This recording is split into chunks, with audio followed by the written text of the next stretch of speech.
दोस्तों आज हम जीटीएल इंफ्रास्ट्रक्चर लिमिटेड कंपनी के बारे में बात कर रहे हैं। यहाँ पर इस कंपनी से शानदार अपडेट निकल कर आ रही है, जिसके बाद कंपनी में हमें रॉकेट जैसी तेज़ी देखने को मिलने की संभावना है।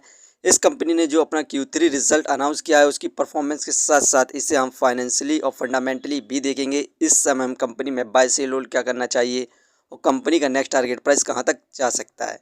तो आइए वीडियो को स्टार्ट करते हैं। फ्रेंड्स, जीटीएल इंफ्रास्ट्रक्चर इंडिया की इंडिपेंडेंट टेलीकॉम टावर कंपनी है। ये कंपनी भारत के अंदर 21,900 टावर और 22 टेलीकॉम सर्कल को ऑपरेट करती है। दोस्तों, जीटीएल इंफ्रास्ट्रक्चर लिमिटेड कंपनी का शेयर प्राइस अभी ₹1.31 चल रहा है।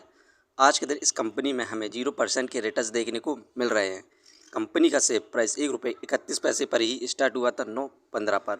वहीं पर एक महीने के अंदर इस कंपनी के द्वारा हमें 6.50% के रिटर्न्स देखने को मिल रहे हैं, जो कि पॉजिटिव रिटर्न्स हैं। एक महीने पहले कंपनी का शेयर प्राइस ₹1.23 था। वहीं पर बात करें 5 साल की, तो 5 साल में इस कंपनी के द्वारा हमें 74.67% के रिटर्न्स देखने को मिल रहे हैं, जो कि पॉजिटिव रिटर्न्स हैं। 5 साल में इस कंपनी का हाईएस्ट प्राइस ₹4.13 तक गया था। इसके बाद से इस कंपनी में हमें गिरावट देखने को मिली और इस कंपनी ने अपना न्यू लोवेस्ट बनाया 99 पैसे, जिसके बाद से इस कंपनी में अब हमें दोबारा से तेज़ी देखने को मिल रही है। आने वाले कुछ महीनों के अंदर इस कंपनी का शेयर प्राइस ₹1.5 के आसपास जाने की संभावना है, क्योंकि यहाँ पर इस कंपनी से ज़बरदस्त अपडेट निकल कर आ रही है, जिसमें इस कंपनी का Q4 रिजल्ट आ चुका है। इसकी परफॉर्मेंस की बात करें तो यहाँ पर नेट सेल 330.36 करोड़ हुई है मार्च 2026 में।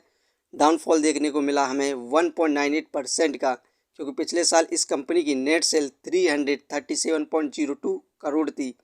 नेट प्रॉफिट इस क्वार्टर इस कंपनी को नेट प्रॉफिट 1185.58 करोड़ हुआ है, जबकि पिछले साल इस कंपनी का नेट प्रॉफिट मात्र 248.89 करोड़ था।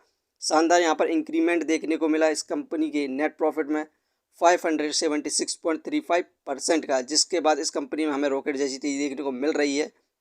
अवीटा 64.84 करोड़ हुआ है मार्च में, इंक्रीमेंट देखने को मिला 31.74% का। पिछले साल अवीटा 49.22 करोड़ था। इस कंपनी का जो रिजल्ट आया, शानदार परफॉर्मेंस देखने को मिली, जिसके बाद इस कंपनी में यहाँ पर रॉकेट जैसी तेज़ी देखने को मिल रही है।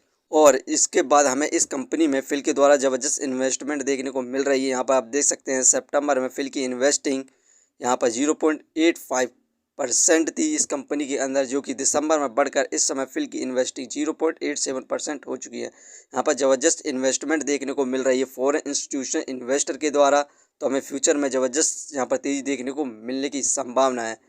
यहाँ पर जीटीएल इंफ्रास्ट्रक्चर लिमिटेड कंपनी के ने जो लोन लिया है बैंकों से 4,063 करोड़ का, इस कंपनी ने इस लोन को नहीं चुकाया, जिसके बाद सीबीआई ने जीटीएल इंफ्रास्ट्रक्चर के ऊपर एफआईआर दर्ज करी है मुंबई हाई कोर्ट में।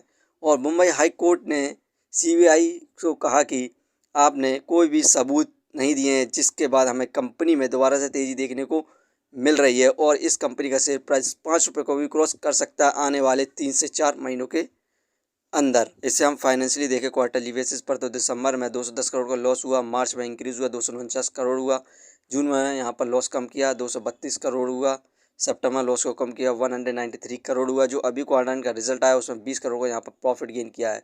ये कंपनी एवरी क्वार्टरली यहाँ पर लॉस करती जा रही थी, लेकिन इस क्वार्टर इस कंपनी को यहाँ पर प्रॉफिट गेन हुआ है, जिसके बाद हमें एक महीने के अंदर इस कंपनी में 15% तक के रिटर्न मिल चुके हैं और आगे इस कंपनी में ज़बरदस्त रिटर्न मिलने की संभावना है। तो आप इसे लॉन्ग टर्म और शॉर्ट टर्म के लिए कंसिडर कर सकते हैं। फंडामेंटली बात करें तो मार्केट कैपिटलाइजेशन 1,460 करोड़, जो कि बहुत बढ़िया है इसके प्राइस के हिसाब से। Depth of equity -0.54। इस कंपनी पर कर्जा, यही कारण कि ये एक पेनी स्टॉक्स है। रिटर्न ऑफ इक्विटी 13.86%, ये हमें पर ईयर 14% के रिटर्न दे रही है, जो कि काफ़ी अच्छे रिटर्न्स हैं। अर्निंग पर शेयर -0.51 नेगेटिव में चल रहा है, डिविडेंड दे नहीं रही है। बुक वैल्यू -4.99, ये शेयर इस समय बुक वैल्यू से हाई प्राइस पर मिल रहा है। Face value 10। फ्रेंड्स, ये कंपनी फाइनेंशियली और फंडामेंटली ठीक है और यहाँ पर इस कंपनी ने क्वार्टर में प्रॉफिट भी गेन किया है और इसी के साथ ही यहाँ पर बैंकों की तरफ से इस कंपनी को यहाँ पर छूट मिल चुकी है, जिसके बाद हमें कंपनी में रॉकेट जैसी तेज़ी देखने को मिलने की संभावना है। तो आप इसे लॉन्ग टर्म और शॉर्ट टर्म के लिए कंसिडर कर सकते हैं। कंपनी के बारे में जानकारी सही लगी हो तो अपने चैनल को सब्सक्राइब करें, जिसका नाम है स्टॉक एनालिसिस। कभी भी लोन लेके इन्वेस्टमेंट ना करें, वरना आप भारी मुसीबत में पड़ सकते हैं। धन्यवाद।